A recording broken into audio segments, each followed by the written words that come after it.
جب کبھی کسی بھی انسان سے غلطی ہو جاتی ہے، اگر اس کا ایمان پختہ ہے تو اس کو شرمندگی محسوس ہوتی ہے۔ اکثر طور پہ لوگ ندامت سے دور ہوتے ہیں، یعنی ان سے کوئی غلطی ہو جاتی ہے، ان سے کوئی گناہ ہو جاتا ہے تو وہ ماننے کے لیے تیار ہی نہیں ہوتے۔ جب بھی انسان اپنی غلطی ماننے کے لیے تیار نہیں ہوتا تو اس میں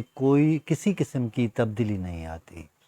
تبدیلی کے لیے لازم ہے کہ اگر آپ سے کوئی غلطی ہو جاتی ہے، آپ ندامت محسوس کرتے ہیں، آپ شرمندگی محسوس کرتے ہیں تو اس کا حل نکالیں، معافی مانگ لیں یا اپنے رشتے کو اور مضبوط بنا لیں۔ زیادہ تر دنیا میں جو بھی رشتہ ہو، انسان ہر روز کسی نہ کسی بات پہ الجھتا ہے، جھگڑتا ہے، لڑائی ہوتی ہے اور ہم اپنے تاثرات، اپنی بات منوانے کی کوشش کرتے ہیں۔ تو اس انداز سے ہم سے ایسی غلطی ہو جاتی ہے جس سے دوسرے انسان کی دل آزاری ہو جاتی ہے۔ اور جب بھی آپ محسوس کریں کہ آپ نے کسی کی دل آزاری کی ہے، کسی کو تکلیف دی ہے، کسی بھی صورت میں، یعنی الفاظ کی صورت میں یا کام کی صورت میں یا عمل کی صورت میں، تو دیر کرنے کی ضرورت نہیں، آپ بس اس سے معافی مانگ لیں اور آگے بڑھتے چلے جائیں۔ ایسے ہی ہوتا ہے زندگی میں، جب بھی کوئی انسان شرمندگی محسوس نہیں کرتا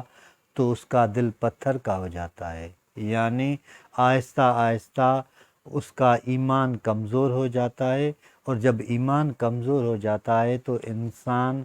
عملی طور پہ وہ کام کرتا ہے جو برائی کے ہیں، جو نیکی سے دور ہوتے ہیں۔ اس لیے آپ پہ لازم ہے کہ اپنی غلطی کو سدھارنے کا بہترین طریقہ یہ ہے کہ آپ خود اکیلے بیٹھ جائیں، خود سے سوال کریں، اور اگر آپ سے غلطی ہو گئی ہے، محسوس کرتے ہیں،